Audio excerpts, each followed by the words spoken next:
안녕하십니까. 이번 코로나19로 인해서 사회적 거리두기 조치에 따라서 지난해 포럼에 이어서 이번 2021년 첫 번째 포럼인 41차 열린 부산 도시건축 포럼도 비대면 라이브로 진행하게 되었습니다.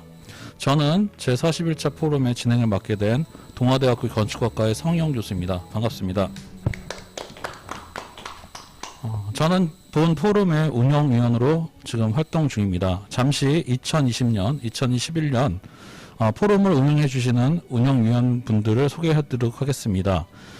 운영위원장이신 한국해양대학교 이한석 교수님, 운영위원이신 부산대학교 정재훈 교수님, 운영위원이신 동아대학교 성희영 교수님, 운영위원이신 동의대학교 이태문 교수님, 운영위원이신 부산시청 건축정책과 이철건 팀장님, 운영위원이신 상지 엔지니어링 건축사 사무실의 장유경 전문님께서 수고해주고 계십니다. 자, 오늘 포럼에 대해서 잠시 간단하게 공지 드리도록 하겠습니다. 이번 포럼의 주제는 지속가능한 도시의 부산의 미래와 해양 신도시입니다. 부산대학교 도시공학과 정헌현 교수님과 주 오션스페이스 정현 대표님께서 발제를 해주실 거고요. 이후 동의대학교 행정정책과 박영광 명예교수님과 한국해양대학교 해양공간건축학부 이한석 교수님께서 같이 토론을 하신 후 실시간으로 여러분들의 질문을 받도록 하겠습니다. 발제와 토론 중에 시청자께서 궁금한 사항이 있으시면 댓글로 남겨주시면 제가 대신 질문하도록 하겠습니다. 그러면 41차 열린 부산 도시 건축 포럼을 시작하도록 하겠습니다. 먼저 박형준 부산광역시장께서 영상 메시지를 보내주셨습니다. 함께 보시죠. 제41회 열린 부산 도시 건축 포럼에 함께하신 모든 관계자 여러분 반갑습니다. 부산광역시장 박형준입니다. 도시의 첫 인상과 이미지는 건축물로 기억될 때가 참 많습니다. 집, 학교, 회사 등 모든 공간이 개인의 삶과 깊숙이 연결되어 있습니다. 도시의 정체성과 삶이 건축물에 자연스럽게 담길 수밖에 없고, 그래서 공간과 건축물을 어떻게 구성하느냐는 이 도시 발전에 대단히 중요한 요소입니다. 지난 2007년 시작된 열린 부산 도시 건축 포럼은 부산다운 건축을 실현하기 위한 노력의 일환이며, 또 어떤 것이 부산 건축을 위해서 필요한 것인지를 논의하는 담론의 장입니다. 코로나로 인해 지난해부터는 온라인 행사로 전환했음에도 불구하고 창의적인 제언들이 쏟아져 건축 정책에 활력을 불어넣고 있습니다. 올해는 도시와 해양의 이중주라는 대주제 아래 총 3차례의 포럼이 개최됩니다. 오늘 그 첫 번째 순서로 해상 신공항의 지속 가능성에 대해 토론하게 될 것으로 알고 있습니다.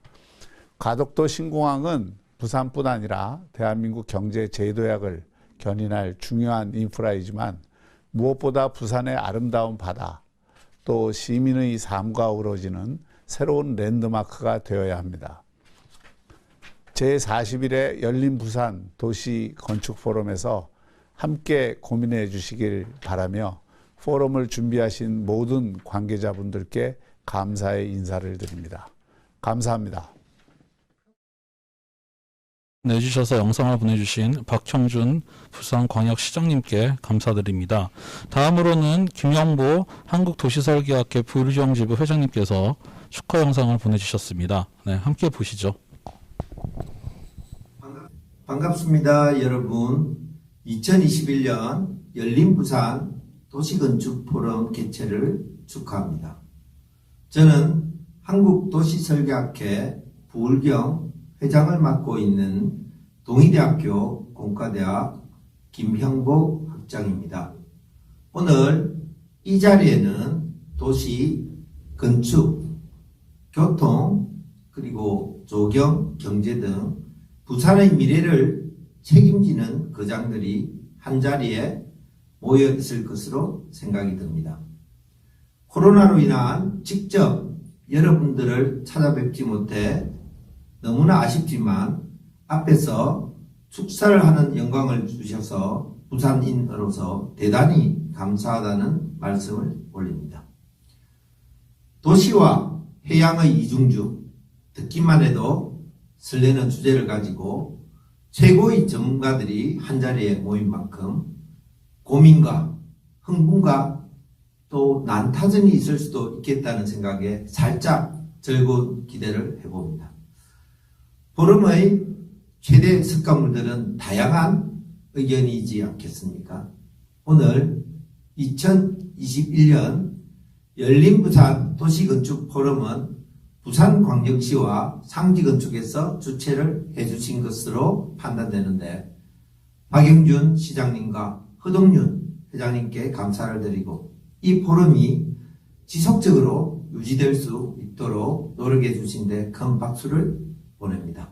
저도 10여 년 전 이 포럼에서 조금씩 생각들을 정리했던 기억이 다시 떠오릅니다. 정은영 교수님과 정의원 대표께서 해상, 식문공항과 부산이라는 주제로 생각거리들과 주요 꼭지들을 하나하나 던져주실 것으로 생각이 듭니다. 박인광 교수님과 이한석 교수님께서는 다양한 논점에서 토론들이 이루어질 것으로 생각을 합니다. 단순히 공항을 해상에 만든다는 것 100배 이상으로 부산은 유라시아의 교두보가 되는 엄청난 가능성을 가질 것으로 저 스스로 판단을 하고 있습니다. 가덕신공항은 하나의 관문, 교통적 차원을 넘어서 시티 디자인 차원에서 접근하면 어떨까? 타운스케이프나 랜드스케이프를 넘어서 소음과 소리를 극복하는 사운드스케이프적 접근 등도 아주 흥미로운 오늘의 꼭지가 되지 않을까 기대하면서 인사말에 가름합니다. 귀한 시간 내주셔서 영상을 보내주신 김형보 한국도시설계학회 부울경지부 회장님께 감사드립니다. 앞서 많은 축사를 보내주신 분들께서 말씀하셨지만 본 포럼은 2007년부터 1년에 한 3회 정도 부산에 관한 도시와 건축에 대해서 문제를 토론하는 그런 포럼입니다. 주식회사 상지 ENA 엔지니어 사무실과 그다음에 부산시가 주최하는 그런 행사입니다.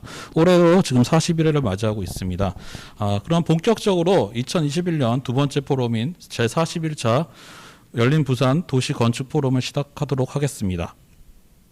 가덕 신공항 건설과 공항 배후지 지역의 전망이라는 주제로 부산대학교 도시공학과의 정한영 교수님께서 발제를 해 주시겠습니다. 예, 반갑습니다. 방금 소개받은 부산대학 공과대학 도시공학과 정한영 교수입니다. 지금부터 열린 부산 도시건축 포럼에 스케치하는 지속가능한 부산의 미래와 해상 신공항의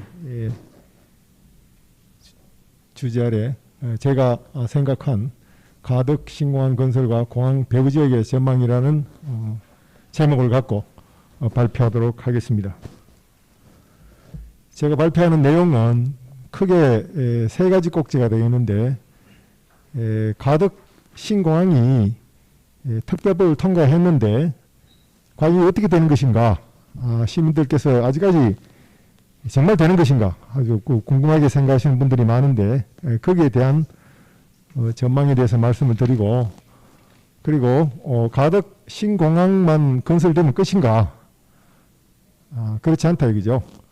가덕 신공항을 받쳐줄 광역교통망, 그리고 그와 함께 어울러서 확보해야 될 공항 복합도시, 이런 것이 아울러져야 신공항의 기능을 제대로 할 뿐만 아니라 지역의 경제 발전도 될 것이다, 이렇게 보고 아울러서 좀 더 넓게 신공항 배후 지역, 부울경 전체 지역의 신공항이 어떻게 어느 정도 영향을 미칠 것인가 하는 것에 대한 전망, 이렇게 세 가지 꼭지에 대해서 말씀드리도록 하겠습니다. 먼저 가덕 신공항의 전망이 되겠습니다. 가덕 신공항은 아주 오래전부터 논의가 됐습니다만은 정부가 한다 안 한다 이렇게 해가지고 우리 이 불경 시민들을 굉장히 어떻게 표현하면은 농락했다고도 볼 정도로 그렇게 했습니다. 지금도 시민들이 믿지 못하고 있는 것이 바로 그런 어떤 오랫동안의 정부의 확고한 어떤 정책 아래서 움직이지 않았기 때문에 그렇던 겁니다. 2021년 올해죠. 2월 26일 날 국회에서 가덕도 신공항 특별 법안이 이제 통과가 됩니다. 통과가 됐지만 실제로 이 법이 발동되는 것은 6개월 후인 8월 26일부터 이제 법의 효력을 발휘하게 되는 겁니다. 그 핵심 내용은 가덕도 신공항은 이제 확실히 하는 겁니다. 부지 선정 작업 그 부분은 가덕도 주관을 한다 하는 것이 확실히 정해져 있고요. 그리고 국책 사업을 하다 보면은 예비 타당성 조사라는 것이 있는데 예비 타당성 조사, 법적인 예비 타당성 조사가 면제하는 걸로 그렇게 했고 이 공항을 건설하는데 국가의 행정적, 재정적 지원을 적극적으로 하겠다는 내용. 그리고 신공항을 제대로 건설하기 위해서 신공항 건립 추진단을 신설한다. 이런 내용들이 핵심 내용이 되겠습니다. 그와 아울러서 지금 언론에서도 발표가 됐습니다마는 가덕도 신공항 건설을 위한 사전 타당성 검토 연구가 용역이 발주가 되어 있는 그런 상태에 있습니다. 통상은 사전 타당성 조사를 하고 다시 법적인 조사인 예비 타당성 조사를 하는 겁니다만은 이미 이 많은 검토가 그쳤기 때문에 예비 타당성 조사는 면제할 수 있다. 이렇게 해가지고 법에 제시가 되어 있습니다. 그래서 사전 타당성 조사를 한 300일에 걸쳐가 하는 걸로 지금 그렇게 되어 있는데 거기에는 이제 앞으로 변화되는 수요에 대해서 다시 한번 검토를 하고 공항의 시설 규모라든가 시설의 입지 배치라든가 총 사업비 등등에 대해서 검토를 하게 되는 것이 되겠습니다. 이 가덕도 신공항이 만약에 이게 건설이 되면은 어떤 역할을 하는가? 우리 불경 지역에 그리고 남북권 국토 남북권 지역에 관문의 역할을 하는 공항일 뿐만 아니라 우리나라 제1의 허브 공항인 인천공항이 재난을 당했을 때 그 기능을 대체할 수 있는 그런 공항이어야 된다 하는 것이 되겠습니다. 그렇게 하기 위해서는 크게 세 가지 내지 네 가지 역할을 해야 되는데 하나는 24시간 운행이 가능해야 됩니다. 인천공항이 24시간 운영이 하고 있기 때문에 그걸 대체하려면 24시간 운행이 가능해야 되고 또 지금 우리 김해공항에는 미주 노선이나 유럽 노선에 뜰 수가 없습니다. 비행기가. 그래서 미주 노선, 유럽 노선 그리고 호주 노선 같은 그리 장거리 이 여객기뿐만 아니라 화물 항공기도 이착륙할 수 있는 그런 크기의 활주로를 가진 공항을 만들어야 된다 하는 것이 되겠고 아울러서 아까 이야기했습니다마는 인천공항 재난 시에 역할을 충분히 할 수 있는 그런 역할과 아울러서 여기다가 향후에 항공 수요가 증가했을 때 공항의 확장의 가능성까지 가질 수 있는 그런 어떤 역할을 갖는 그런 신공항이 되어야 된다. 이렇게 보면 되겠습니다. 그래서 이때까지는 부산만 중심으로 해서 가덕도 신공항에 대해서 애를 썼습니다만은 이번에 가덕도 신공항 특별법이 되는 과정에서는 부산, 울산, 경남이 서로 협동 단결해서 이 법을 통과시키는데 큰 역할을 했습니다. 그래서 이게 서로 협동한 만큼 앞으로 공항을 만들어 가는 과정에서는 불경이 서로 협의를 해서 부산만의 공항도 아니고 불경이 전부 함께하는 공항이기 때문에 어떻게 역할을 해야 되느냐, 바로 공항을 구상하고 기획하는 단계에서 불경이 서로 협의를 하고 또 그리고 계획을 하고 나면 이제 건설을 합니다. 건설에 있어서도 불경 지자체가 서로 참여하는 그런 방안에 대해서도 서로 논의를 좀 하고, 그 다음에 공항이 제대로 기능을 하려면 교통망이 확보가 돼야 됩니다. 이 부분에 대해서도 불경이 서로 협의를 하고, 또 지금 불경이 지금 소미 관심사가 되고 있는 메가시티, 이 메가시티를 전제로 한 여러 가지 SOC의 확보도 같이 논의를 하는 걸로. 그리고 향후에 이제 공항에 따라서 건설에 따라서 그 영향으로 많은 산업들이 발생하게 될 것이고 배치를 하게 될 겁니다. 거기에 대해서도 서로 협의를 하는 걸로. 그리고 이제 공항이 이제 계획이 다 되고 건설이 되고 나면은 이제 운영을 하게 됩니다. 공항 운영에 대해서도 어떻게 할 건지 아직 정해진 바는 없습니다만은 그 부분에 대해서도 세 개 지자체가 협의를 해서 참여해서 불경 국가뿐만 아니라 불경이 서로 같이 이렇게 공동 소유하는 그런 어떤 공항이 되었으면 하는 그런 전망을 합니다. 다음은 이제 아까 그 네 번째 이야기한 장래 확장 가능한 가덕도 신공항이 되는데, 그러면 그게 뭘 의미를 하는 거냐? 처음부터 가덕도 신공항을 활주로를 뭐 2개, 3개는 건설을 할 필요도 없고 또 하려면 너무 그 과대한 돈이 소요되게 됩니다. 그래서 국제선 위주로 우선은 활주로 하나를 건설을 하고, 그래서 장래를 대비해서 활주로 2개 이상을 건설하는 것을 목표로 세워가지고 계획을 수립해야 된다 하는 것이 되겠습니다. 그래서 구체적으로는 근본 활주로를 하나를 지금 계획을 할 때 장래 확장, 이 활주로를 위해서 확장해야 될 부지하고 제2활주로 크기도 같이 검토하는 것이 중요하다고 보고, 그 다음에 이제 향후에 확장된다고 보았을 때는 많은 수요가 창출이 되었기 때문에 활주로가 2개 나오게 되겠습니다. 2개, 3개 나오게 되겠습니다. 그렇다면은 공항의 여객 터미널이라든가 화물 터미널이라든가 이런 터미널의 크기도 굉장히 중요하게 됩니다. 그래서 그것도 지금 5분 차제에 충분히 검토를 해야 되는 것이고, 그 다음에 그 철도 역사의 그 위치도 중요하게 됩니다. 이건 나중에 다시 말씀드리겠습니다만은.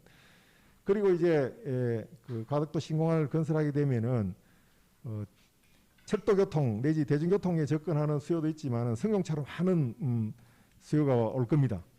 지금 김해공항에 수요가 너무 그 자동차를 많이 와서 이 코로나 오기 전에 해외에 나가려면은 자동차를 주변에 민간 그 사설 주차장에 맡기고 해외 나갔던 경험을 가진 분들이 많을 겁니다. 경비도 충분히 고려해야 된다, 이렇게 보면 되겠습니다.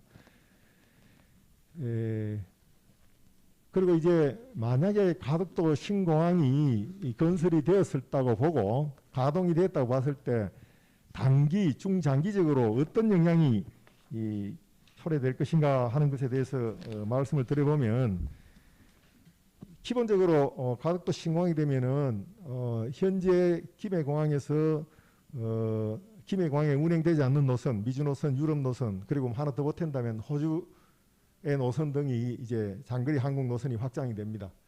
자, 그렇다면은 미주 노선, 미주, 유럽, 호주로 가던 화물 물동량들이 지금은 전부 인천공항을 통해서 가던 것들이 새로운 공항에서 갈 수가 있습니다.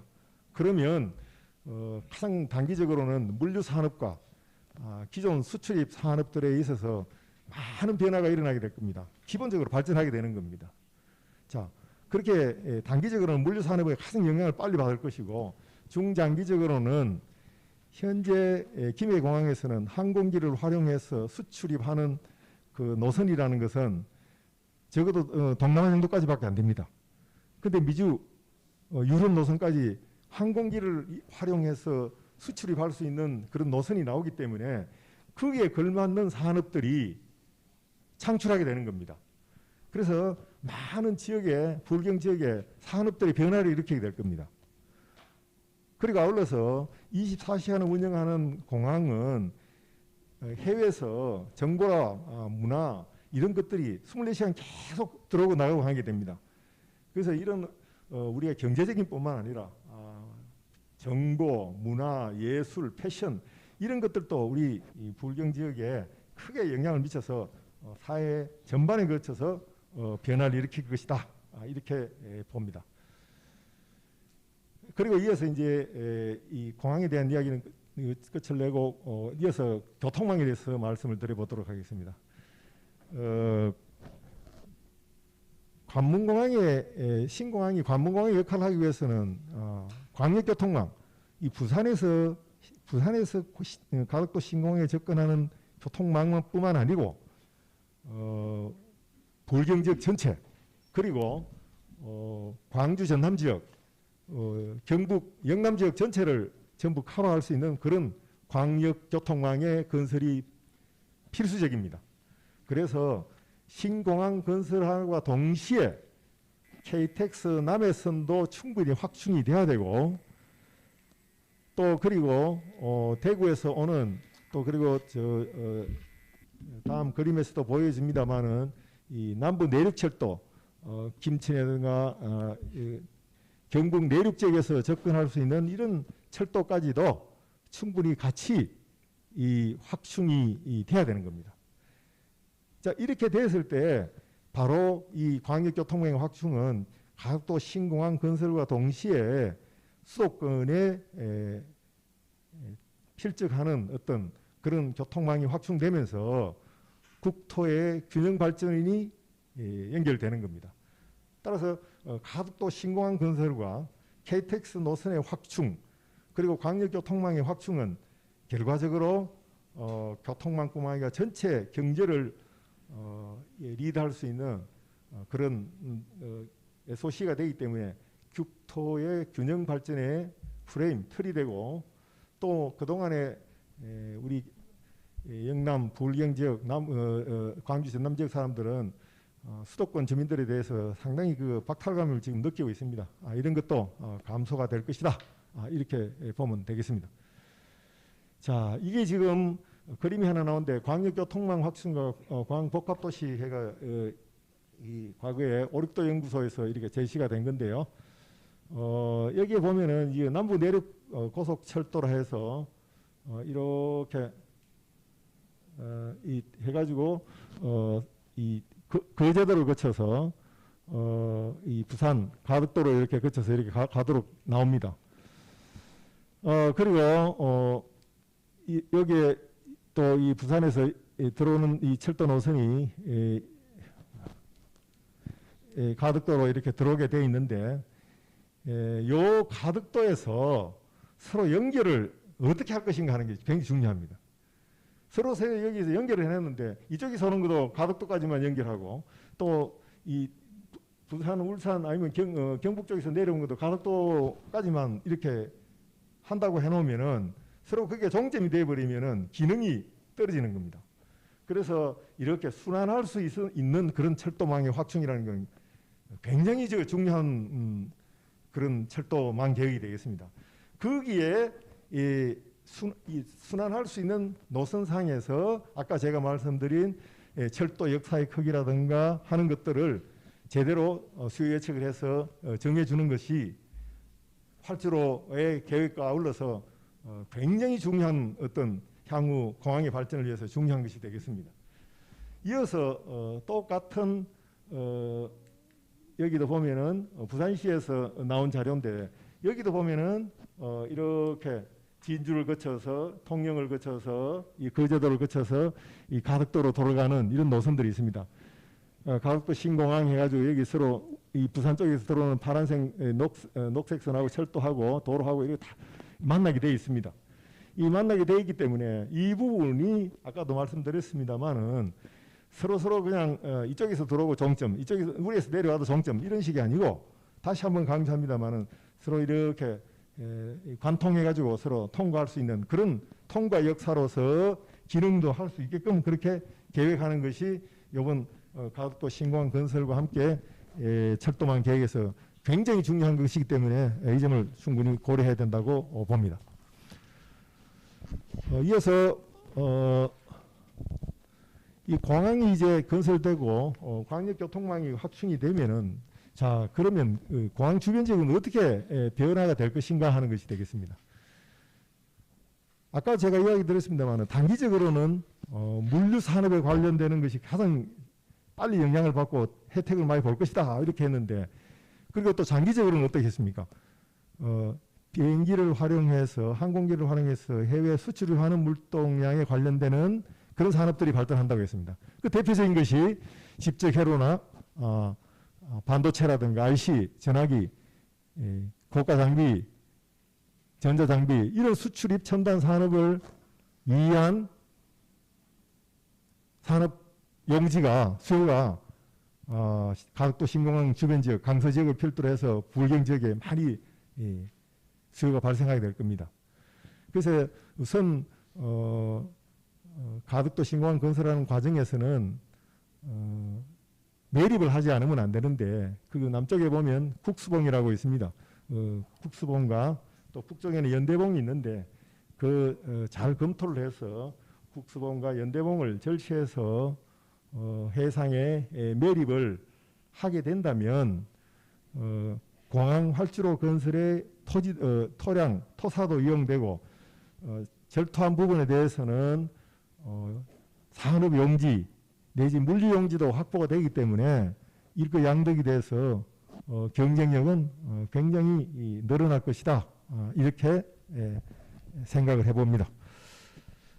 이어서 공항 복합도시가 형성이 된다고 보는데 왜 공항 복합도시가 형성이 되느냐 하면 신공항 건설로 인해서 아까 물류산업뿐만 아니라 많은 새로운 신산업들이 확보가 되기 때문에 대량의 노동력이 요구가 됩니다. 그러면 근로자라든가 거기에 상주하는 근무자들이 많이 증가하게 되면 고용 창출과 함께 지역 경제를 발전시킬 겁니다. 확대시킬 겁니다. 그와 함께 공항 주변에는 주거 수요도 당연히 늘어나게 되겠죠.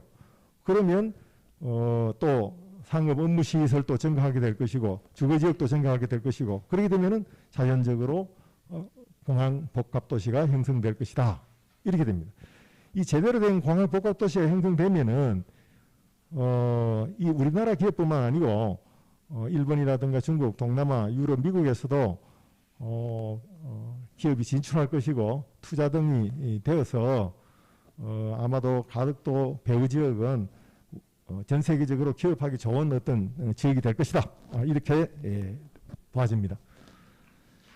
그래서 이 현재로는 김해공항 주변 지역에 국제 무역의 전초기지로서는 뭐라고는 말할 수 없는데 바로 가덕도 신공항 24시간 운영공항 되면은 바로 국제 무역의 전초기지가 될 것이고 또 새로 만들어지는 공항 복합도시와 에코델타시티 등등은 미래형 정보 스마트시티로 도약하게 될 것이고 많은 세 수입도 증가하게 되어서 정부도 세 수입이 증가해서 좋아질 것이고 많은 지역이 변화가 일어날 것이다. 그렇게 보아집니다. 이제 마지막으로 그러면 이 인근 지역의 발달뿐만 아니라 인근 지역을 포함한 그 불경 배후 지역은 과연 어떻게 변화될 것인가 하는 것입니다. 먼저 가덕도 신공항 운영에 따라서 아주 그 가깝게는 육해공 트라이포트 체계가 구축이 됩니다. 육상, 항공. 아까 제가 바다를 통해서 접안하는 시설도 확보하라고 그랬습니다. 그래서 해상하고 항공하고도 그래서 육해공 트라이포트가 구축이 되면서 아마도 그 물류 허브가 정말 큰 물류 허브가 조성이 될 것이고 또 아까 제가 말씀드린 대로 산업 구조가 불경 지역에는 조선 기자재라든가 자동차 부품이라든가 이런 것만 있어야 이런 게 많은데 정말 이 전기 전자 통신 관련 산업이 유치되면서 항공기를 이용해서 수출할 수 있는 경박 단소형 수출 산업으로 변화가 되고 할 겁니다. 지금 우리 부산대학에도 항공우주공학과가 있고 전자공학과, 컴퓨터공학과, 전기공학과 졸업생이 나옵니다만은 이 불경쟁에 취직할 수가 없어요. 제대로 된 기업이 없기 때문에 전부 구미 아니면 전부 서울로 갑니다. 정말 슬픈 이야기인데 만약에 신공항을 건설함으로 인해서 새로운 산업 입지가 거기에 걸맞은 산업 입지가 유치가 된다면 불경쟁 학생들이 여기에 관련 학생들이 수도권에 또 갈 이유가 없잖아요. 그런 측면에 또 국토가 균형 발전에 크게 기여를 할 것이다. 이렇게 봅니다. 그다음에 이제 항공 관련 산업도 확대가 될 겁니다. 항공 부품 산업은 지금보다도 훨씬 더 확대가 될 것이고 또 정비 산업, 수리 산업, 분해 조립 산업도 일어날 것이라 이렇게 보면 되겠고요. 그다음에 비즈니스 관광 활성화, 유럽 위주 노선의 확대됨으로 인해서 마이스 산업 지금도 백스코가 잘 되고 있습니다만은 지금 코로나라서 안 됩니다만은 코로나 전에는 아주 활성화됐죠. 앞으로 월창창 더 활성화될 겁니다. 그다음에 지역 경제를 견인할 새로운 산업들, 전기차라든가 수소차, 항공, 드론, 에너지 산업. 그다음에 우리 부산은 불경은 바다를 접하고 있죠. 해양 바이오 산업이라든가, 그다음에 스마트 산업, 농업 산업이라든가, 또 의료 산업, 헬스케어 산업이라든가, 그 외 산업들도 많은 변화가 일어나게 될 겁니다.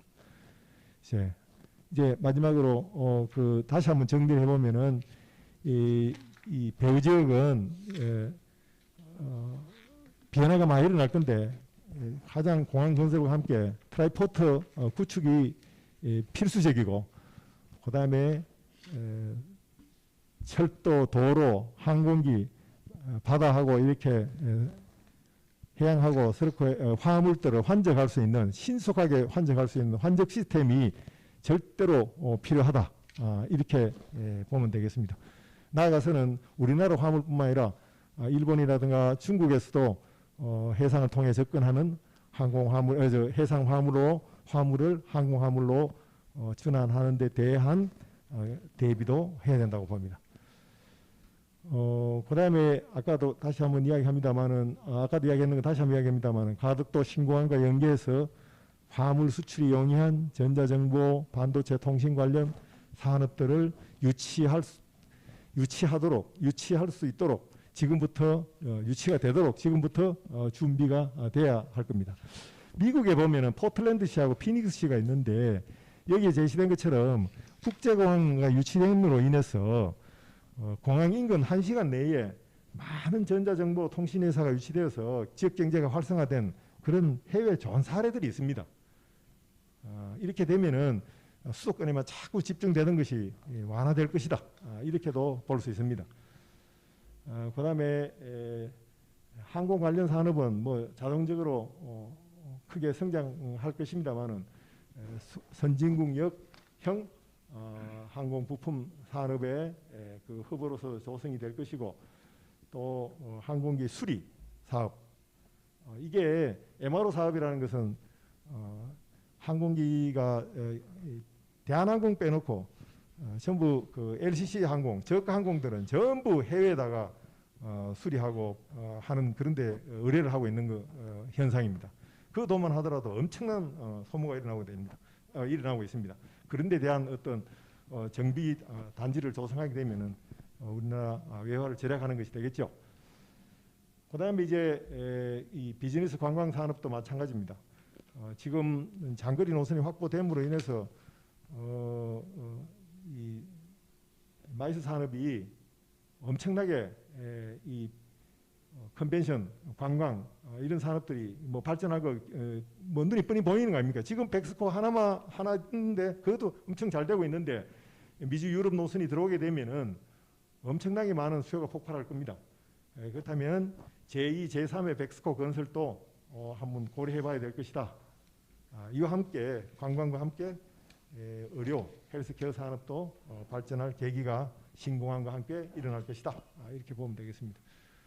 그 외에도 이제 신산업에 대해서 장래를 변화시킬 4차 산업에 관련되는 여러 산업과 또 전기차, 수소차, 항공 드론, 에너지 로봇 산업, 해양 바이오 산업, 또 스마트 농업 산업, 헬스케어 산업, 의료 관광 산업, 이런 그 산업에 대해서도 부울경이 서로 머리를 맞대고 서로 중복 투자가 되지 않도록 서로 의논을 잘해서 활성화시키는 방향으로 나가야 될 거라고 봅니다.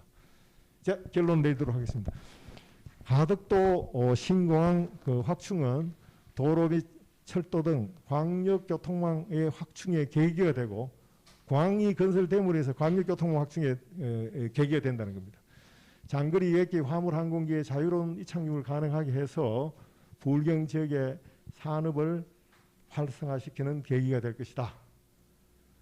또 트라이포트 체계 구축과 기존 산업의 혁신, 첨단 산업의 유치는 새로운 일자리를 창출해서 관련 분야를 전공한 부울경 지역 출신 대학 졸업생들에게 기회를 제공하게 될 것이다 라고 봅니다. 그래서 동남권 지역 청년들에게 일자리의 공급은 수도권의 인구 유출을 감소시키고 또 우리나라 주거 문제도 일부 기여해서 국가가 균형 발전하는 데 기초를 제공할 것이라고 봅니다. 아주 그 미래가 밝기 때문에 부울경 지자체는 서로 긴밀한 협력과 논의 아래서 발전 방안을 향후에도 해나가야 된다고 봅니다. 이상으로 마치도록 하겠습니다. 감사합니다. 네, 발제해 주신 정환영 교수님께 감사드립니다.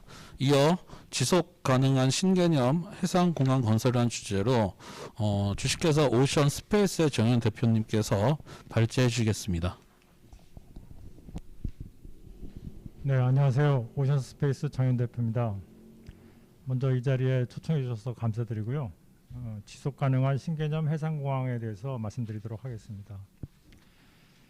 이 가덕 신공항은 인천공항에 이어서 본격적으로 이제 우리나라에 건설되는 해상공항인데요. 해상공항은 무엇보다도 첫 번째로 친환경성이 있어야 됩니다. 그래서 환경하면 우선 자연환경 보호가 필요하고 또 가덕 신공항은 그 위에 부산 신항만 있습니다. 그래서 부산 신항만에 다니는 선박들에 대한 운항 영향도 최소화할 필요가 있다. 그런 점도 충분히 고려를 해야 되고요. 또 여기는 어업이나 수산업을 영위하시는 주민분들이 많기 때문에 그분들에 대한 영향도 최소화할 필요가 있다. 그렇게 생각이 되고요. 두 번째로는 이 가덕 신공항이 건설돼서 이제 운영될 때도 물론이지만 건설할 때도 그 부지 조성 단계에서 지역업체가 많이 참여를 해서 이렇게 부울경에 많은 도움이 돼야 되겠다는 생각을 했고요. 세 번째로 지속 가능성을 위해서는 이 장기적으로 침하 방지가 이루어져야 된다. 이 해상에 매립한 공항이 아주 큰 단점이 장기적으로 침하가 된다는 겁니다. 그 문제를 특별히 고려해야 되고요. 내진 설계 그리고 이제 앞으로 기후 변화를 대비한 그런 태풍에 대한 영향. 그다음에 아까 정 교수님 말씀하셨듯이 그 향후 확장 가능성도 충분히 고려를 해야 됩니다. 먼저 친환경성에 대해서 말씀드리도록 하겠습니다. 이 바다에다가 이런 대규모 이 건설을 하게 되면은 이 바다에서 가장 큰 환경 영향을 주는 게 조류의 흐름입니다. 조류는 밀물과 썰물 때문에 생기는 바닷물의 흐름인데요. 그 흐름이 보시는 것처럼 가덕도를 중심으로 해서 이제 이 왼쪽은 밀물대고요, 오른쪽은 썰물대인데 상당히 활발하게 이 조류가 흐른다는 것을 볼 수가 있습니다. 그래서 이런 흐름 때문에 해양 생태계나 어장 이 형성이 되고 또 토사의 퇴적 침식 현상이 일어납니다. 그런데 이런 대형 공항이 들어서면은 이런 국부적으로 이런 흐름이 바뀌게 되는데 그러한 환경 영향이 분명히 있게 됩니다. 그것을 최소화하는 게 이 건설의 목적이 되어야 된다 하는 생각을 했습니다. 그래서 우리가 보통 이제 활주로를 해상에다 한다면 매립을 흔히 생각하기 쉬운데 이게 지금 보시면 항만공사할 때 매립하는 아주 전형적인 형태인데요. 이 기초사석을 넣고 지엄사석, 그다음에 매립토사 이런 식으로 해서 바다에다가 땅을 만드는 건데 그렇게 되면은 당연히 조류가 흐르다가 막히게 됩니다. 그래서 흐름이 바뀌고 그럼으로써 이 주변의 해양 생태계가 변하게 되고 어장에 영향을 주게 되거든요. 근데 이게 부지를 조성하는 게 이렇게 메린만 있는 게 아닙니다. 바다에서는 보시는 것처럼 항만에서도 많이 쓰이는 건데 이 강관을 그 항타를 해서 파일 형태로 만들어서 이 해저 지반에 박고 그 위에다가 이 콘크리트 데크를 올려서 부지를 조성하는 방법입니다. 항만에서는 많이 쓰이고 있는 파일식 장교 방식인데요.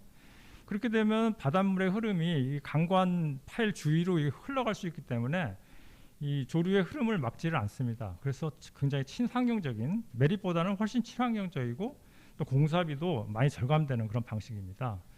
그래서 이런 방식의 이 공사가 가능하고요. 그 다음에 이제 이것이 이제 이런 방식으로 공사한 사례가 있습니다. 일본 동경에 하네다 국제공항이 있는데요. 이 그림 위에 있는 그림에서 보시는 것처럼 하네다 국제공항은 기존에 활주로가 3개가 있었습니다. A, B, C 이렇게 3개를 운영하다가 2010년에 D번 활주로를 해상에다가 이렇게 신설을 했습니다. 그런데 이제 이 D번 활주로를 만들 때 이것을 전체를 다 매립하려고 하다 보면은 바로 옆에 그 타마강이 흐르고 있는데 그 강의 흐름을 막게 됩니다. 그래서 환경적인 영향, 수리적인 영향이 굉장히 커지는데 이 사람들이 그거를 갖다가 이제 최소한 환경 수리 영향을 줄이기 위해서 이 3분의 1 정도를 파일식 장교 방식으로 설계를 하고 시공을 했습니다.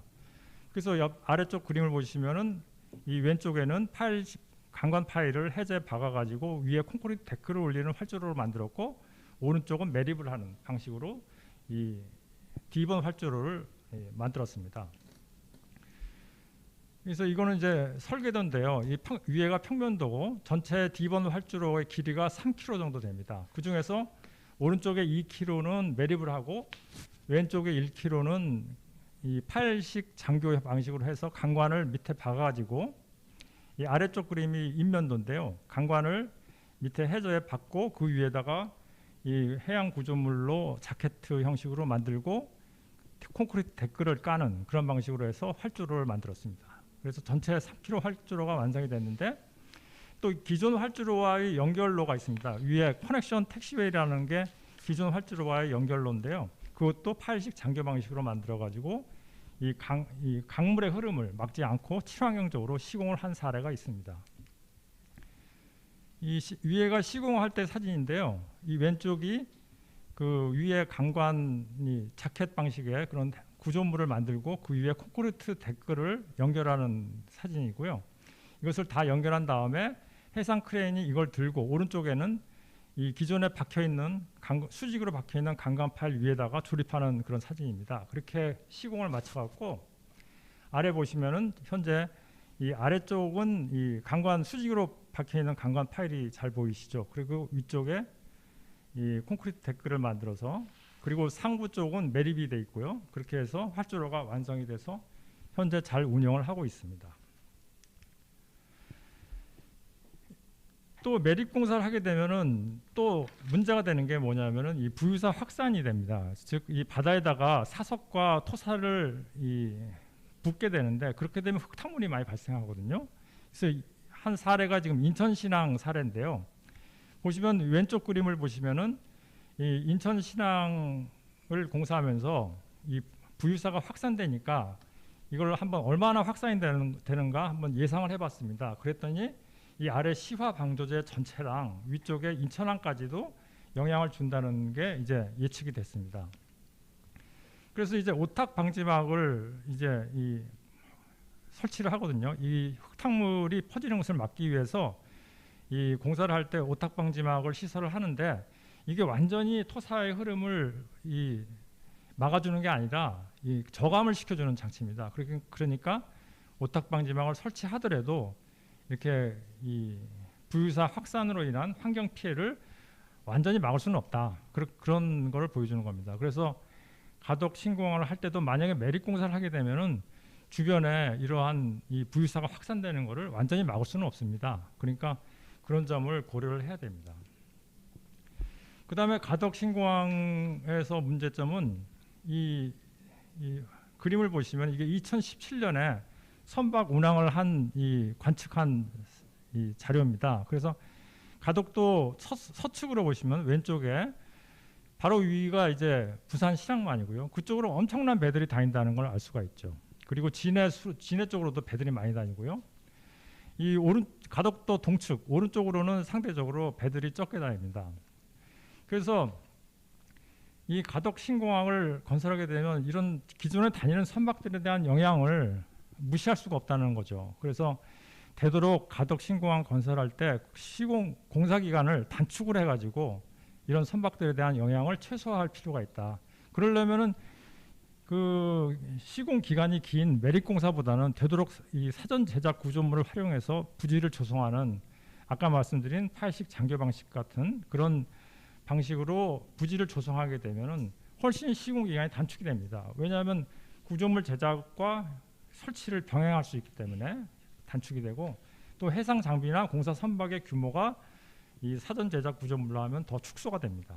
그래서 기존에 다니는 선박들에 대한 영향을 줄일 수가 있고 또 하나 중요한 점은 지금처럼 이렇게 가덕도 중앙에 좌우로 동서방향으로 활주로를 놓게 되면은 이 항공기가 이착륙할 때 적어도 비행을 해야 됩니다. 그럴 때 이 부산 실항만으로 올라가는 컨테이너 선박들한테 상당히 소음과 진동 영향을 안 줄 수가 없거든요. 그렇게 되면은 자칫하면 부산 신항만의 경쟁력도 영향을 받을 수가 있습니다. 그래서 제가 볼 때는 제 소견이지만 현재와 같은 활주로 배치보다는 아예 가덕도 동측으로 이렇게 배치를 하는 게 좋지 않은가 하는 그런 생각을 하고 있습니다. 그래서 친환경성을 확보하자면은 해수 흐름을 차단하는 매립 공사를 최소화해서 파일식 장교나 부유식 구조물을 활용하고 두 번째로는 부유토사 발생을 최소화하기 위한 그런 준설 매립보다는 사전 제작 구조물 설치로 이 토사 발생을 최소화해야 되고요. 세 번째는 해상교통 혼잡도 최소화하기 위해서는 역시 매립보다는 구조물 설치가 더 낫다 하는 점 말씀드리고요. 그다음에 네 번째로 그 매립재를 확보하자면 이 골재를 어디서 채취를 해야 되는데 아까 정 교수님 말씀하신 것처럼 이렇게 가덕도에 그런 산들을 갖다가 깎아내는 수밖에 없거든요. 그러려면은 사실 제가 알기로는 가덕도에 굉장히 그 산들이 아름답고 그 관광 자원화 할 수 있는데 되도록이면 제 생각에는 그런 거를 놔두고 나중에 가덕 신공항에 들어서면은 관광 자원으로 쓰는 게 더 낫지 않겠는가 하는 그런 생각을 했습니다. 그다음에 지역 경제 활성화에 대해서 말씀드리겠습니다.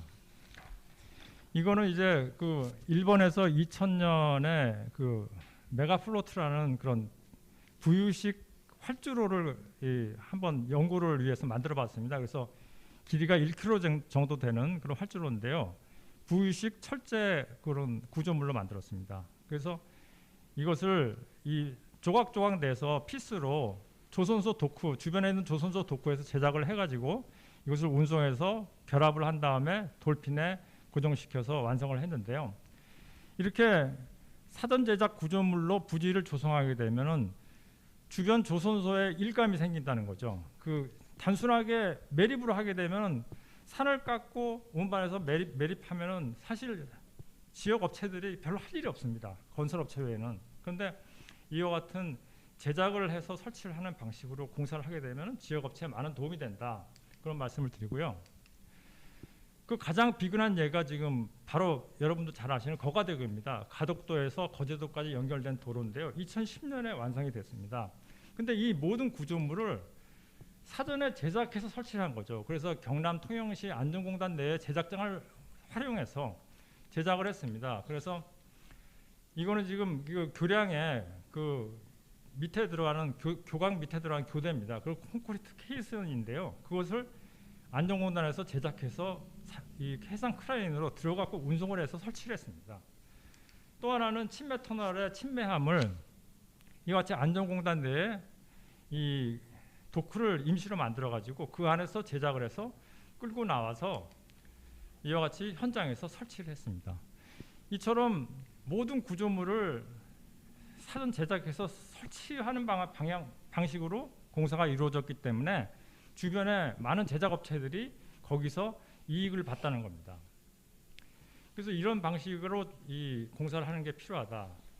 그리고 마지막으로 하나 말씀드리고 싶은 게 2017년에 그 비스텝 부산산업혁신원에서 해양 스마트시티 계획이라는 걸 계획을 했습니다.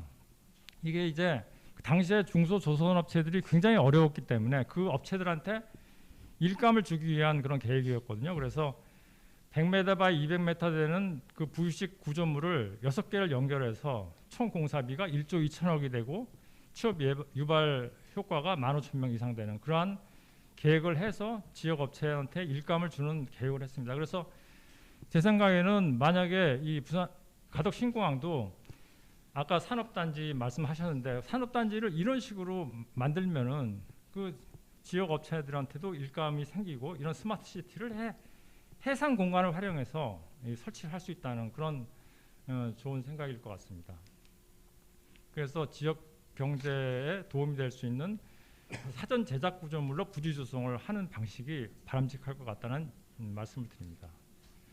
다음에 이제 장기적인 관점에서 지속 가능성을 확보하자면은 제가 일본 오사카 간사이 국제공항 사례를 들어드리겠습니다. 그래서 이 간사이 공항은 오사카만 중앙에 인공섬을 매립한 건데요.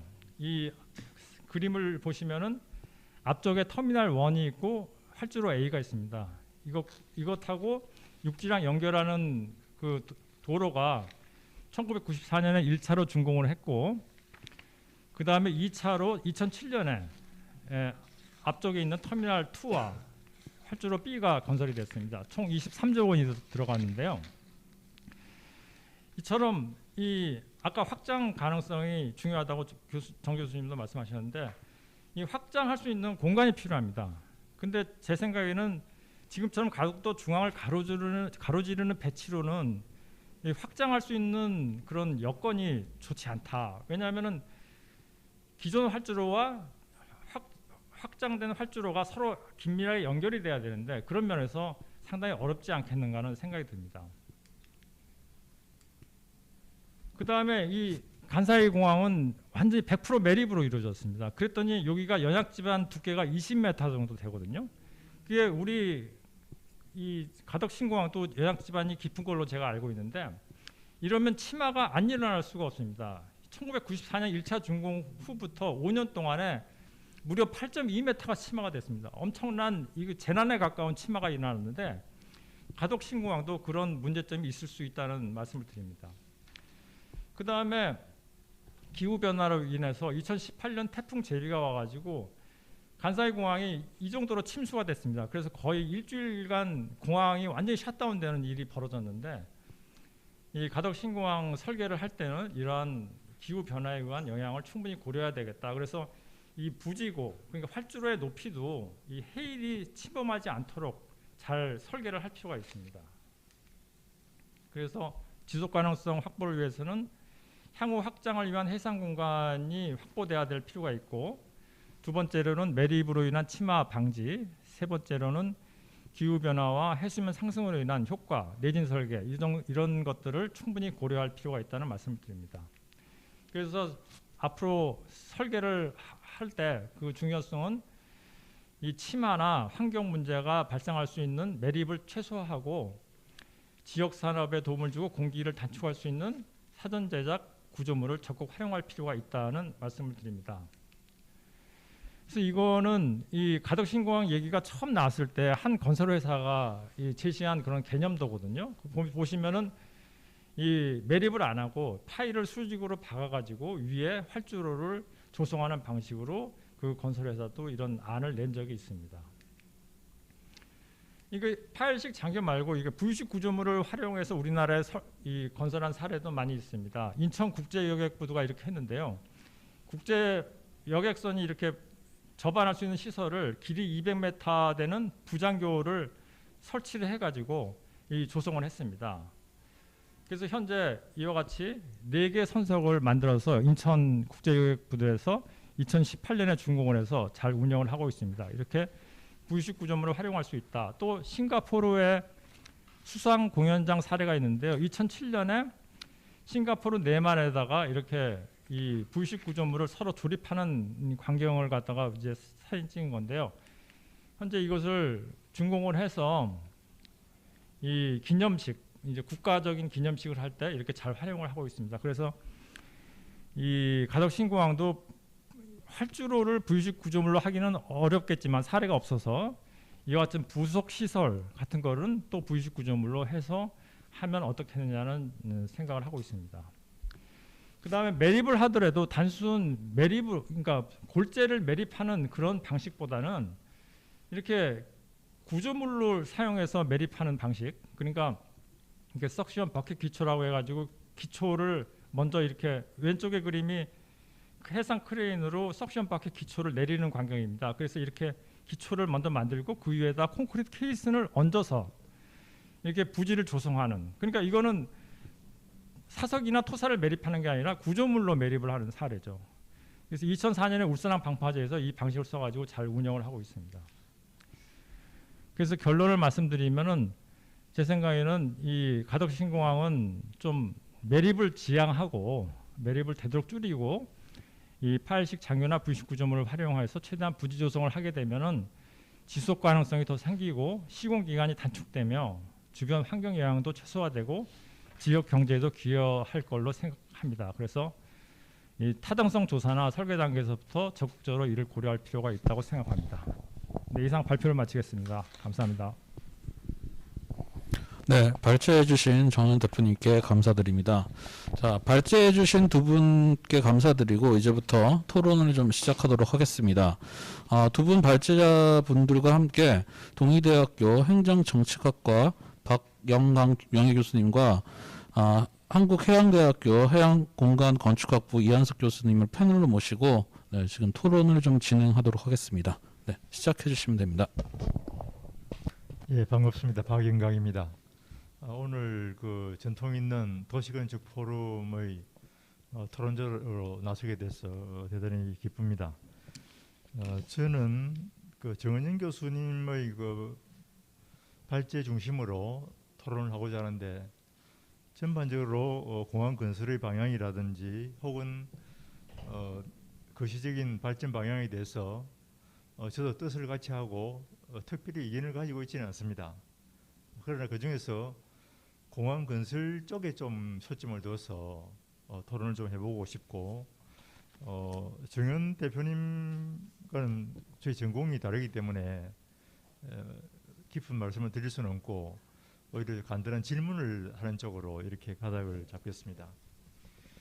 가덕신공항은 아시다시피 김해신공항의 문제점 때문에 지금 가덕으로 가게 된 것이죠. 그래서 김해공항은 여러 가지 문제점이 있었습니다. 비행 절차의 안전성이라든지 혹은 그 소음이라든지 이런 문제가 있었습니다만은 그 외에도 문제가 되는 것이 용량의 부족입니다. 그 서쪽 부위치 할줄 하나로서는 부울경에서 추산해 보니까 그거 가지고는 뭐 한 1,500만 정도, 연간 1,500만 정도 밖의 그 용량이 나오지 않는다. 그리고 추가 확장이 불가능하다. 그리고 환경 피해도 많이 나왔죠. 뭐 그런 것이 이제 문제가 돼서 결국 가덕도로 가게 되는데, 그럼 가덕도에는 문제가 없는 것인가? 가덕도에 지금 현재 부산시에서 동서활주로에서 20도를 턴 대안이 나와 있습니다. 오늘 화면에 그 조감도는 보이지 않는데요. 그것을 지금 제시하고 있는데, 제가 보기에 지금 활주로 하나 제시한 것은 굉장히 친환경적이고 비용도 상당히 절감할 수 있는 좋은 대안이라고 여기는 집니다. 그러나 앞으로 가덕도 신공항이 발전하려면 최소한 활주로 2개는 필요하고, 또 제가 판단하기에 가덕도는 섬이 작아서 3개는 불가능할 것 같습니다. 그렇다면 김해공항 국내선으로 그대로 서도록 하고 장래에 활주로 2개 정도는 만들어야 된다고 할 때, 지금 과연 현재 그 부산시의 안, 동서활주로에서 20도를 올린 그 안을 한다면 어느 쪽에 활주로를 놓을 것인가 하는 문제가 있다는 것입니다.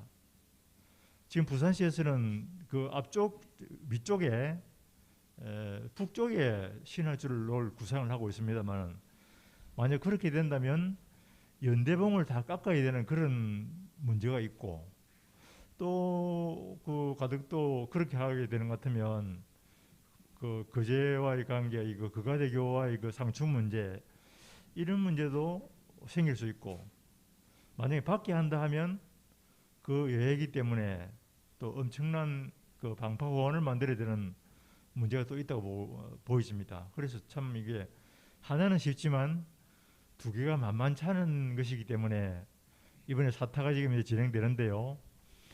진행되는 과정에서 좀 좋은 대안을 만들어야 되겠다. 이런 생각을 하게 됩니다. 그 다음에 이제 환경 문제인데요. 가장 그 공항 복합 도시를 만들려 하면 가덕도 일대를 완전히 그 매립을 하든지 해서 그 만드는 것이 가장 효과적인 방법이라 볼 수 있겠습니다. 경제적이고요. 그래서 문제는 그렇게 되려면 아마 연대봉 같은 것을 깎지 않으면 대단히 어렵지 않겠느냐. 그런데 지금 환경단체에서는 지금 그 가덕도 신공항에 대해서 반대를 할 뿐만 아니라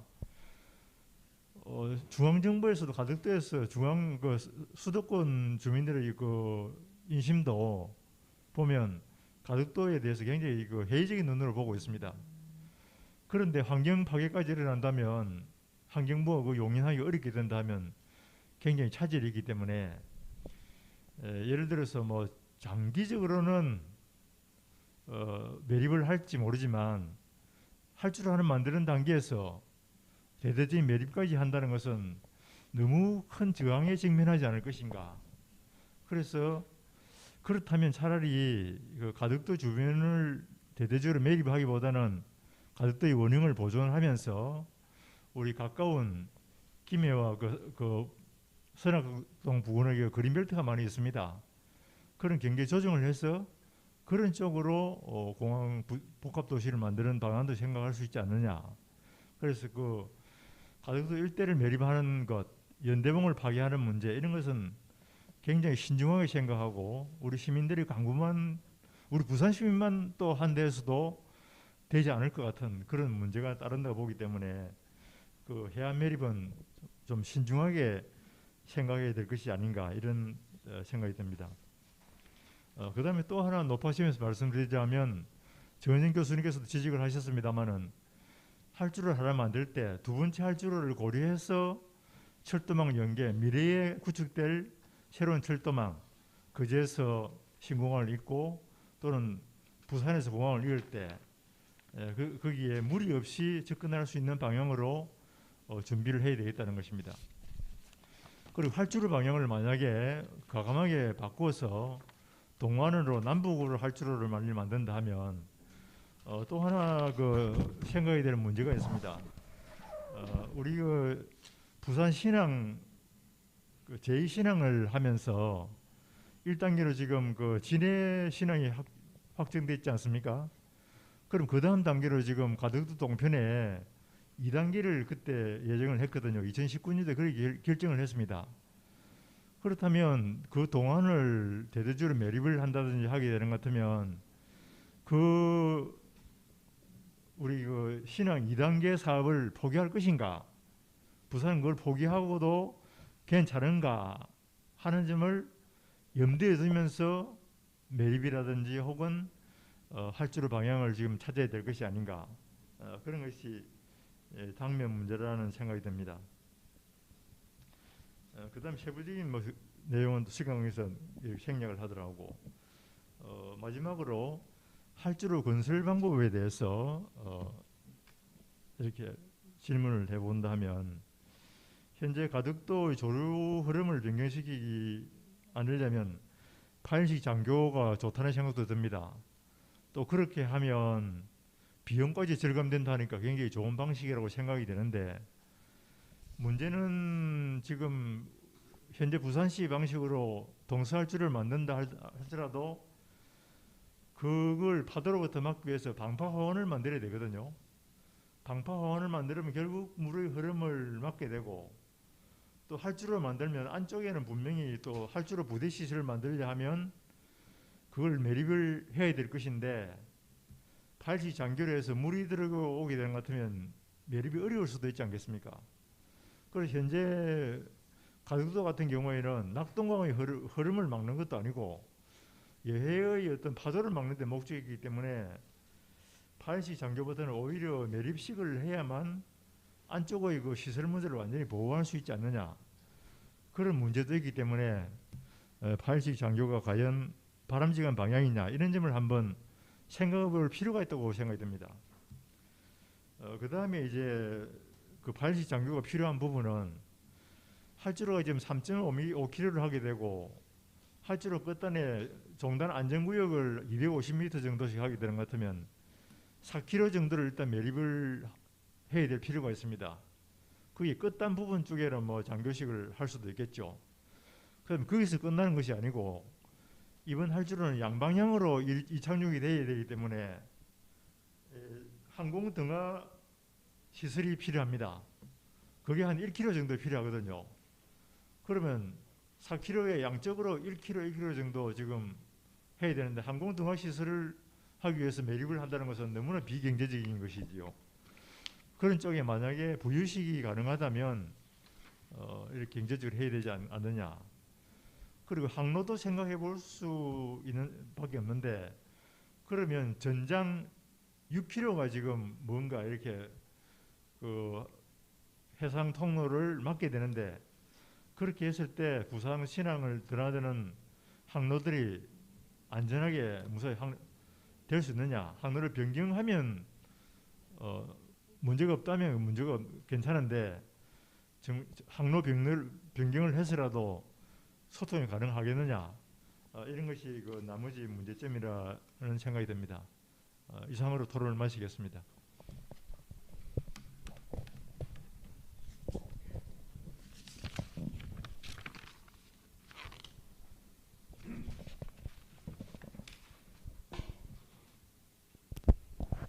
다음은 해양대학교 해양공간건축학부 이한석 교수님께서 토론을 진행하도록 하시겠습니다. 예, 올해 초에 가덕도 신공항 건설을 위한 특별법이 제정돼서 가덕 신공항의 건설이 기정사실화된 상황에서 오늘 지속가능한 부산의 미래와 해상 신공항을 주제로 한 포럼은 매우 시의적절하다고 생각합니다. 저는 앞으로 진행될 해상 신공항 건설에서 꼭 짚고 넘어가야 될 문제로서 지속 가능성에 대해서 말씀드리고자 합니다. 지금까지 가덕 신공항에 대해서 많은 토론이 있어 왔고 그 토론의 대부분은 경제적인 관점, 사회적인 관점, 도시적인 관점에서 지속 가능성에 대해서 많이 논의가 됐습니다. 그런데 이제 기정사실화된 상황에서 지금부터는 환경적인 측면에서 지속 가능성에 대한 연구와 논의가 활발해져야 된다고 생각을 합니다. 가덕 신공항이 완공되고 사용될 시기에는 지구 차원의 환경 파괴나 기후 위기가 심화되고 이로 인해서 자연재해는 더욱 강해지고 빈번해질 것입니다. 더욱이 가덕 신공항은 해상공항이기 때문에 건설 및 사용 과정에서 해양 환경에 미치는 영향이 아주 지대하고 또 바다로부터 해상공항이 받을 자연의 힘은 대단히 크다고 할 수밖에 없습니다. 따라서 가덕 신공항은 해상공항의 특성을 고려해서 친환경적이고 지속 가능한 공항으로 계획되고 설계되어야 됩니다. 이를 위해서 많은 요소들을 고려해야 되지만 오늘 저는 중요한 두 가지를 말씀드리려고 합니다. 하나는 공항의 건설 및 사용 과정에서 가덕도의 자연환경 그리고 해양 환경의 훼손을 최소화하도록 해상공항의 구조를 선택해야 되고요. 또 하나는 향후 기후 위기로 닥칠 슈퍼 태풍이나 지진 이런 자연재난을 미리 고려해서 안전한 해상공항으로 설계되어야 합니다. 이런 두 가지 측면에서 고려해야 될 쟁점이 바로 바다에 어떻게 대규모 공항 부지를 조성하느냐 하는 것이죠. 현재까지 가덕 신공항의 많은 논의를 보면 바다를 매립해서 공항 부지를 조성하는 방법이 주로 고려되고 있습니다. 이를 위해서 가덕도 산 봉우리들을 절취하는 방안까지도 지금 논의되고 있는데요. 그러나 해상에 공항을 짓기 위해서 바다를 대규모로 매립해서 인공지방을 형성하는 것은 천혜의 아름다운 가덕도 자연환경을 훼손하고 주변 청정해역의 수질과 생태계를 파괴할 것입니다. 또한 매립에 의해 조성된 인공지반은 지진 시 지반 액상화로 인해 극히 취약하게 될 것이고 기후위기로 인한 해수면 상승과 슈퍼 태풍 등에도 매우 위험할 것입니다. 따라서 지금까지 논의해온 매립식 인공지반 조성에 대한 대안으로서 오늘 정의연 대표님께서 제시한 파일식 장교 방식이나 부유식 구조물을 결합한 복합 구조 방식을 진지하게 검토해 봐야 된다고 생각합니다.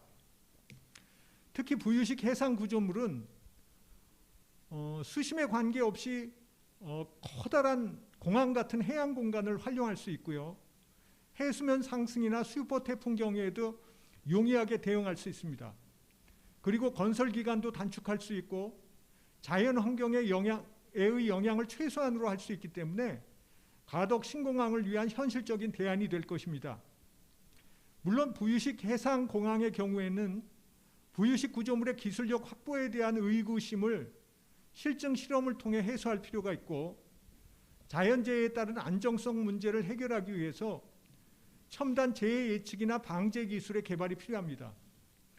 또한 부유식 건축물에 대한 법제도 개선, 라이프 사이클 코스트 측면에서 매립 공사 대비 경제성 확보 방안을 마련할 필요가 있습니다.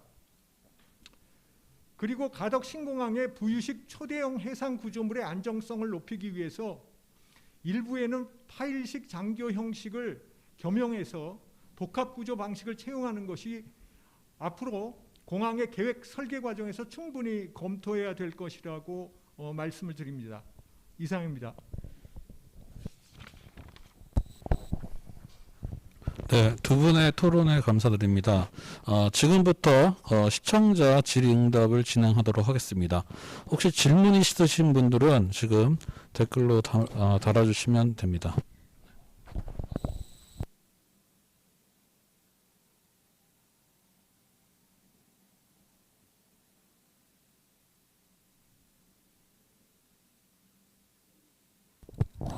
죄송합니다. 토론, 두 분 토론에 대한 답변을 제가 들어야 되는데 못 들었고요. 지금 토론에 대한 지금 질문으로 두 발제자님께서 답변을 좀 부탁을 드리겠습니다. 네. 자, 정은영 교수입니다. 토론의 주된 핵심이 우리 박영환 교수님께서는 활주로를 두 개를 확보하는 대안이 좀 더 명확하게 돼야 되는 게 아니냐 하는 그런 문제하고 또 환경의 문제, 환경의 문제에 그 가까이 있는 지금 계획하고 있는 활주로에 가까이 있는 국수봉, 그다음에 연대봉 이런 부분에 대해서 절개에 대한 어떤 우려, 그다음에 이제 주변의 피해 보상, 그다음에 어업에 대한 피해 보상, 그리고 장교에 대한 문제 이렇게 정리가 해봤는데요. 사실은 그 부산시에서도 가덕도 신공항을 논의하는 과정에서 활주로 뭐 두 개도 좋고 세 개도 좋고 그림은 충분히 그릴 수는 있었다고 봅니다. 그런데 그런 그림이 이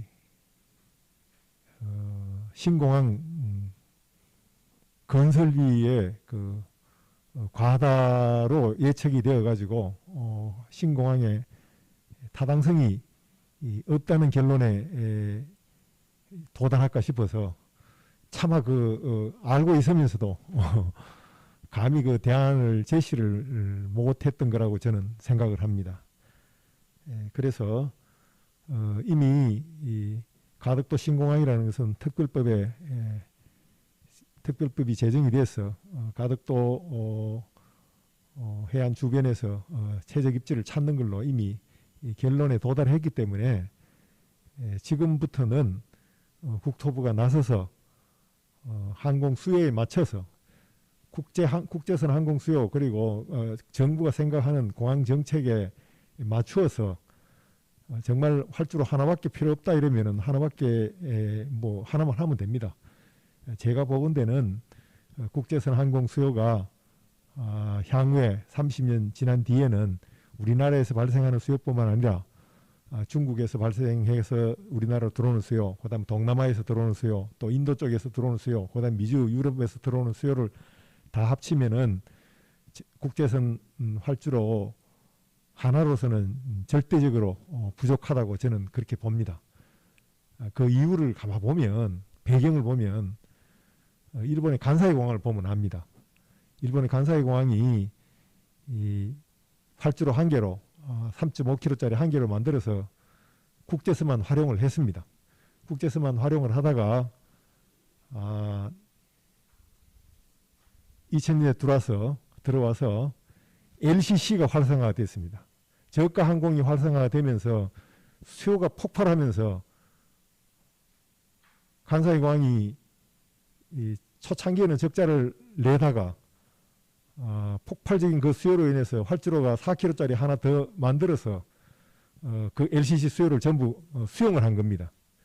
그래서 적자가 흑자로 전환이 됐습니다. 그게 지금 2000년에서부터 2017년, 18년 사이의 그 현상입니다. 그래서 국제선 항공 수요라는 것은 과거에 우리가 자가용 승용차가 없다가 폭발적으로 우리가 자가용 승용차가 증가하는 것과 똑같이 전 세계 사람들이 이 국제선 항공 수요가 자가용이 증가하는 수요처럼 국제선 항공 수요는 저는 증가할 것이라고 봅니다. 전 세계가. 그래서 그걸 대비해서 대비하기 위해서 생각한다면 절대로 활주로 하나는 부족하고 제2활주로 뭐 나가서는 제3활주로도 필요하다고 저는 장담합니다. 자, 그렇다면은 뭐 국토부는 뭐 어떻게 생각하고 있는지 모르겠습니다만은 이미 이 입지는 정해져 있고 활주로 하나 놓을 건가 두 개 놓을 건가 하는 과정에서 제가 생각하는 이 생각하고 논리가 맞다 그러면은 활주로 하나를 딱 놓고 그냥 마는 것은 아닌 거죠.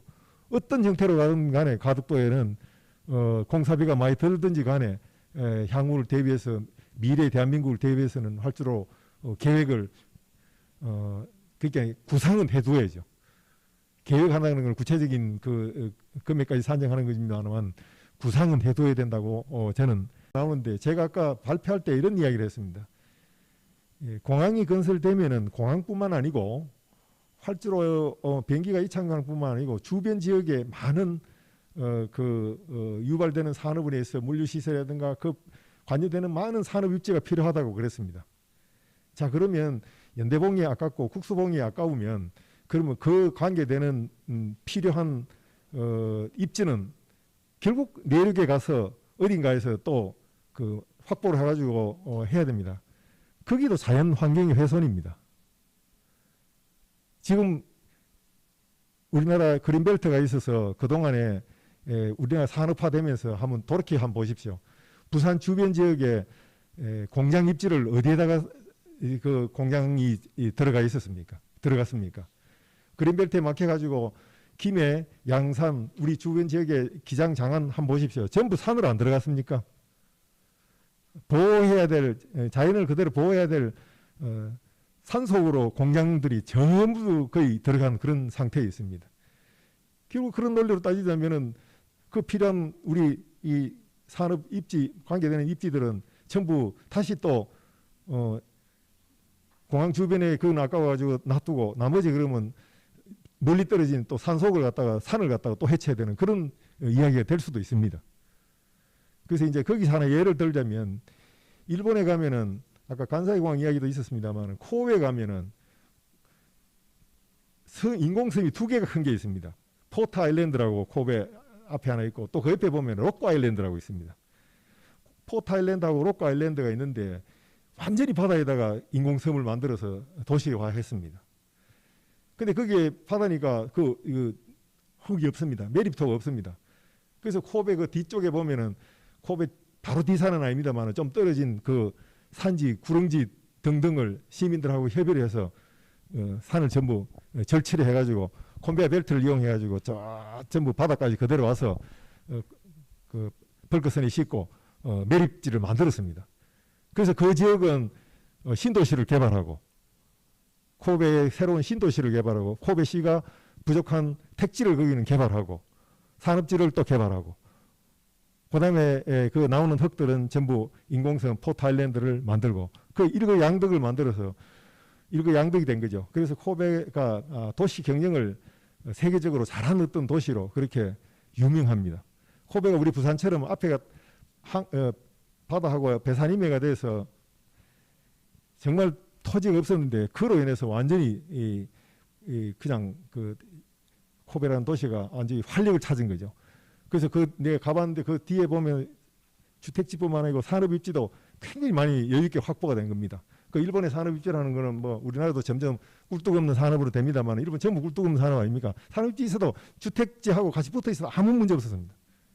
자, 그런 식으로 된 걸 또 있고 하니까 제가 아까 이야기한 그 뭐 가덕도에 공항을 입지를 세팅하면서 활주로를 입지를 놓으면서 주변의 자연 환경에 대한 어떤 피해에 대해서는 보는 각도에 따라서 얼마든지 그 판단을 이렇게 다룰 수 있고 저렇게 다룰 수 있기 때문에 너무 한쪽으로 환경에 대해서 가덕도 훼손에만 대해서만 그렇게 강조하는 건 아닌 게 아니냐 하는 그런 생각도 좀 해보고 다만 해상 매립에 따라서 아까 뭐 부유물이 나온다든가 뭐 하는 그런 데 의해서 그 업을 중심으로 생업으로 종사하고 있는 분들이 있습니다.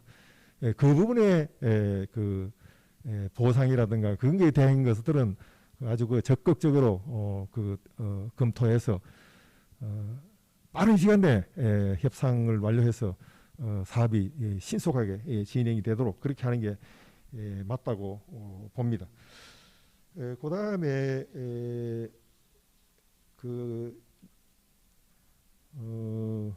또 이제 이 활주로를 건설하게 되면 바다에 하기 때문에 매립을 하게 되면 이제 치마 문제하고 그 다음에 이제 그게 환경 오염하고 이런 걸 생각해서 부유식이라든가 장교식을 하는 것이 안 좋겠나 하는 그런 문제인데 우리 시민들께서도 우리 간사이 공항에 대해서 언론을 통해서 많이 그 들어봐가지고 알 텐데 사실은 그 간사이 공항 만들어서 엄청난 그 치마가 일어난 거는 맞습니다. 그 부동 치마가 일어난 건 맞는데 그 일본 기술자들이 그 부동 치마가 일어나는 거를 몰랐던 건 아닙니다. 이미 다 알고 있었어요. 이미 다 알고 있고 부동 치마가 일어났을 때 어떻게 대처를 한다까지 하는 대처 기술까지 다 준비를 하고 있었어요. 그 부동 치마라는 것은 예를 들어서 활주로가 쭉 있는 가운데 여기다가 그 뭡니까 비행기 타고 들어가는 비행기를 타고 내리는 그 뭡니까 터미널을 만들면은 그 무거울 수밖에 없잖아요. 기둥이 들어가고 하면은 그 무거우면 어떻습니까? 활주로는 이렇게 팽팽하게 전부 다 골고루 이렇게 매립되어 있는 데서 무거운 게 들어오면 내려앉을 수밖에 안 없습니까? 그런데 간사이 공항의 바다 밑에는 그 흙이 어떻게 구성이 되어 있나 하면 충적토라고 아주 그 연약한 해상 그 점토층이 있습니다. 근데 점토층이 있고 또 그 밑에 홍적층이라고 그거하고보다는 조금 낫습니다만은 그도 엄청나게 약한 층이 한 400~500m 그 밑에 있어요. 그 아주 그 특이하게 생긴 그 간사이 그 일본의 그 간사이 공항 그 밑에 해상은 바다는 그렇게 생겼습니다. 자, 그러니까 기술자들이 이거를 처음에 할 때 이 홍적토까지 아래에 400~500m까지 매립하는 거는 계량하는 거는 이게 불가하다. 그럼 어떻게 해야 되느냐? 위에 충격토만 계량을 하고 위에 부분 20m, 25m 정도만 계량을 하고 그 밑에 있는 홍적토는 이 반드시 이게 터미널을 세우면은 부동치마가 일어난다 하는 걸 예상을 한 거죠. 그러면 이제 치마가 일어나면 그럼 한없이 치마 되는 것이 아니고 이게 시간이 지나면 다시 이제 이렇게 치마가 줄어들 것이다 하니까 계산이 다 돼가 나옵니다. 그래서 내려가는 것을 다 계량할 수 없으니까 그대로 서자 하고 그렇게 나온 겁니다. 그때까지만 하더라도 계량 공법이 현재만큼 그렇게 좋지는 않았어요. 그래서 1차 그 활주로를 만들어 서고, 아까 그 바다에서 벗었습니다만은 우리 이 정년 그 발표께서 발표하시는 거 발표는 보셨죠? 활주로 4km짜리는 더 깊은 데 갖다 만들었어요. 해 수심이 1차 때보다 더 2, 3m 수심이 더 깊고, 그 충격토가 더 그냥 충격토하고 깊고 홍격토도 더 밑에 깊게 되어 있는 그런 지역입니다. 그래서 4km짜리 활주로를 만들었는데도 불구하고 처음에 만든 것보다도 훨씬 공사비도 적게 들고 다 계량을 했거든요. 처음에 일어나는 그런 어떤 문제가 훨씬 적었습니다. 그래서 그런 거 보면은 이 연약지방 계량 공법에 대해서는 정말 엄청나게 과거에 비해서 발전해가지고 많이 됐다는 거 확신할 수 있고요. 이제 그 다음에 우리 가덕도로 들어와 보면은, 가덕도는 그럼 바다 밑에 어떻게 생겼느냐? 수심이 있습니다. 수심이 있고 그 밑에 이 충격층이 있어요. 이 간사이 공항처럼 충격층이 있는데 그러면 그 밑에는 우리 간사이 가덕도는 홍적층이 있느냐? 그게 아닙니다. 부산시가 이때가 이거 조사한 자료에 의하면, 부산시가 그 자료가 거짓말이었다면 도리 없습니다만, 부산시 자료에 의하면 그 밑에 안반이 있대요. 안반이 뭡니까? 이 딱딱합니다. 그래서 충격층만 계량하면은 안반이 있기 때문에 이 일본의 간사이 공항처럼 치마 안 일어납니다. 저 부동치마 안 일어나도 안 일어납니다. 그거는 부동치마 걱정 안 해도 되는 겁니다. 거기는. 그렇기 때문에 이 기술자를 또 부산시를 삐뚤어 해가지고 토질에 관계된 기술자를 또 자신을 하고 있습니다. 부동치마 안 일어나도 충분히 공항 건설할 수 있다 하는 것이 그 이야기고요. 또 하나는 이제 이 장교식하고 이제 이 문제인데, 일본에도 이제 지금은 또 장교가 어느 정도 그 기술이 발전이 되는지는 모르겠습니다만, 옛날에 간사이공항하고 일본의 그 큐슈공항, 기타 큐슈에도 저 해상 매립공항이 있습니다. 그거 만들 때 항상 오늘 이렇게 토론이 있었어요. 장교식이나 부유식 하자고 이런 이야기 있었는데, 문제는 그 당시에 일본에 그 지진도 있고, 일본에는 지진도 있고 또 태풍도 있고 이래서 그 일본에는 한국 저 공항이 전부 그 안에 만에 있습니다.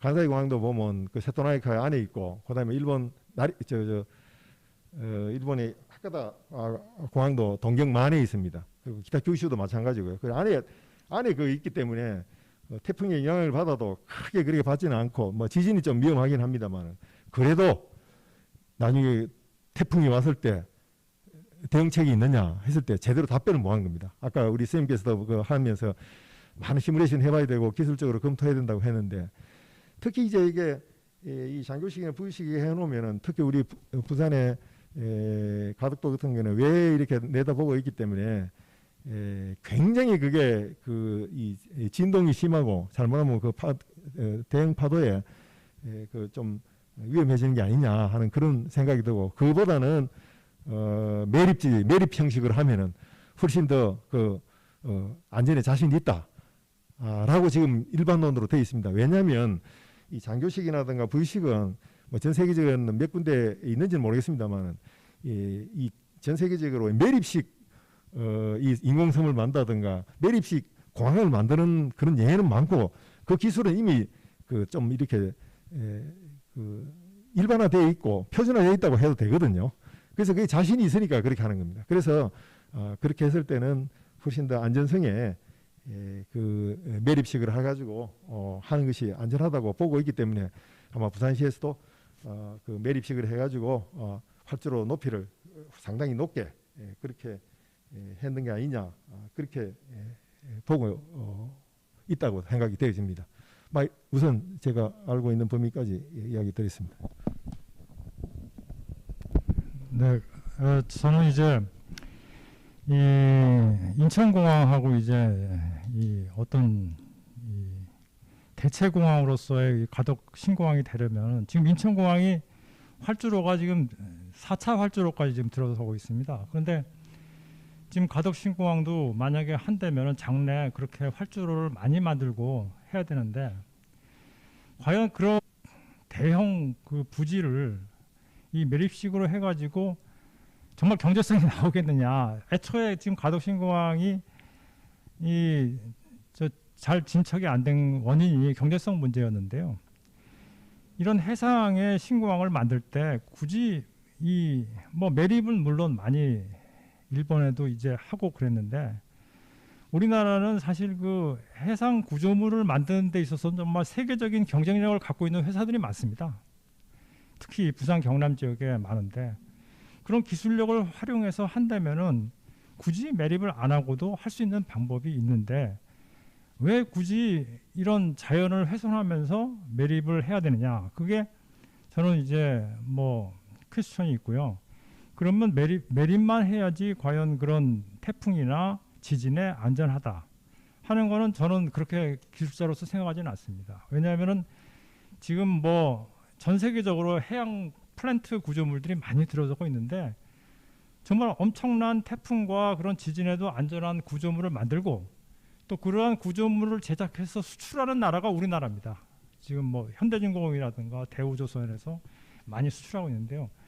그런 기술이 충분히 있는데 이걸 활용해서 친환경적으로 건설할 수 있는 대안이 있는데 왜 굳이 전통적인 매립 방식의 그런 활주로를 만들어 가지고 이런 환경 문제라든지 경제성 문제를 일으킬 필요가 있겠느냐 하는 생각이 듭니다. 네, 이상입니다. 네, 그 정 교수님께서는 활주로 확보 방안에 대한 말씀과 그 다음에 환경 문제에 대한 말씀, 그 다음에 부등치마 사항, 그 다음에 장교식과 부식 방식에 대한 이제 매립 방식에 대한 의견을 주셨고요. 정 대표님께서는 인천공항 대체 공항으로서의 경제성에 대한 말씀과 그 다음에 매립지에 대한 좀 반대 의견을 주셨습니다. 네. 그러면 아까 먼저 부탁드린 질의응답 및 이제 댓글을 좀 확인한 결과 뭐 대부분 내용이 응원의 메시지입니다. 그래서 가덕도 신공항 건설에 대한 응원의 메시지 감사를 드리고요. 그 중에서 이제 부산 만세님이라는 분의 의견은 공항 건설과 주변 종합 발전 방향에 대한 논의가 필요하고 세계적인 허브 공항으로서의 발전을 기원한다고 메시지를 남겨주셨습니다. 네, 이것으로써 주식회사 상지 ENA 엔지니어링 사무실을 주관하고 부산광역시가 주최한 41차 열린 부산 도시 건축 포럼을 마치겠습니다. 네, 참여해주신 발제자 그리고 토론 패널들께 감사드리고 부산의 건축과 도시에 대한 담론인 장인 본 행사에 아낌없이 관심을 보여주신 청중 여러분들께도 감사를 드립니다. 오늘 포럼을 바탕으로 좀 더 심도 있는 고민과 더 나은 부산의 건축과 도시를 만들기 위해서 새로운 주제로 2021년 두 번째 포럼 프로모 다시 찾아뵙도록 하겠습니다. 네, 장시간 동안 같이 해주신 여러분들 감사드리고 다시 한번 41차 열린 부산 도시 건축 포럼을 같이 해주신 분들께 감사드립니다. 네, 감사합니다.